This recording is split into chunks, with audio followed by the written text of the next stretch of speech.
Tangis penyesalan wanita muda usai bunuh tetangga saat salat maghrib.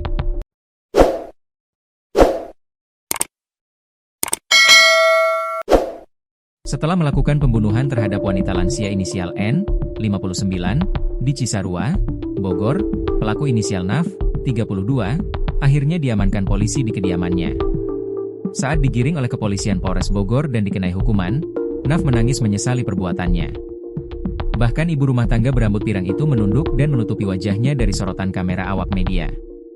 Ia mengaku menyesal membunuh korban karena ulahnya sendiri yang menggelapkan uang tabungan N senilai Rp12.450.000. Dari informasi Kasat Reskrim Polres Bogor, AKP Anggi Eko Prasetyo, Sabtu, 22 November 2025, pelaku dijerat pasal berlapis tentang pencurian dengan kekerasan dan pembunuhan.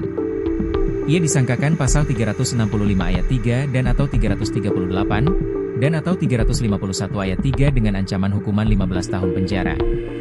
Sebagai informasi, wanita Parubaya ditemukan tewas setelah dibunuh tetangganya pada Jumat 21 November, sekira pukul 19 waktu Indonesia Barat.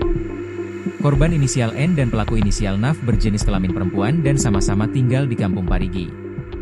Selama hidup, korban bekerja sebagai seorang pedagang sementara pelaku merupakan wali murid di sekolah tempat korban berjualan. Dari keterangan AKP Anggi, pelaku berhasil diamankan kurang dari 24 jam. Sementara itu untuk motif pembunuhan, dilakukan pelaku terkait penagihan utang tabungan korban yang sudah dititipkan kepada Naf. Setelah proses penyelidikan, polisi berhasil mengungkap siasat licik yang digunakan pelaku untuk menutupi aksi pembunuhannya. Setelah menghabisi nyawa N pada Jumat, 21 November 2025, di rumahnya, pelaku kemudian menghubungi keluarga korban untuk memastikan aksinya tidak diketahui siapapun.